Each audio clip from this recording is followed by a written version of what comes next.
Hello, my friends. Welcome for being with me. In 1987, Donald Trump said, why don't America go into Iran and take over their oil and make a lot of money? Because Iranian is killing Americans, which he has no evidence.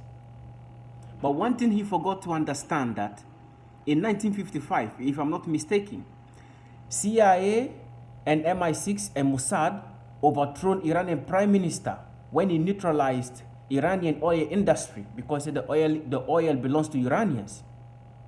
The CIA and Mossad and MI6 overthrown Iranian prime minister and elected Shah.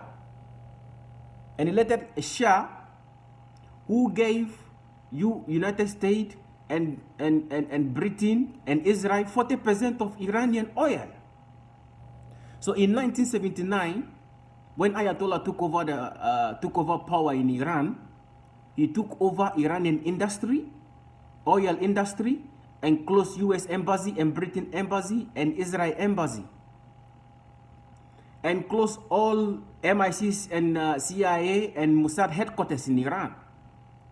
So the gangsters in the oil industry were angry about Iranians by taking over their own oil industry, which is rightful belongs to them.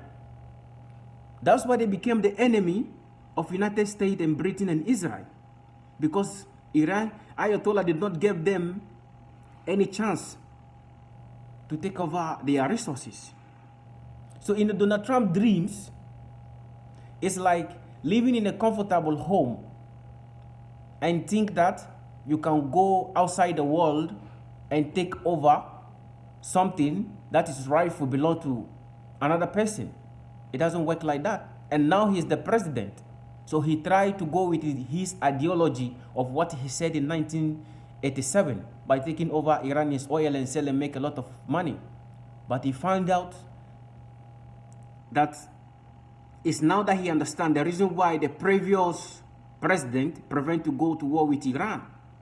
Because today, the ordinary Americans are paying $5 to $6 per gallon of gas.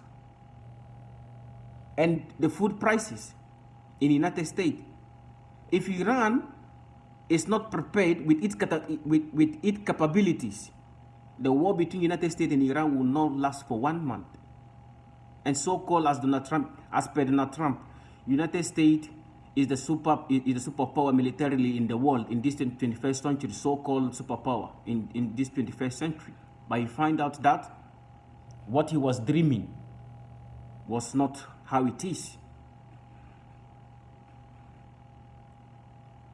Iran have proven its capability standing in a war between the United States that proved to the world that Iran is not weak, as they sit in the West saying that Iran is a weak country. No. Thank you, my friends and family. Stay safe and blessed for the next episode. Thank you.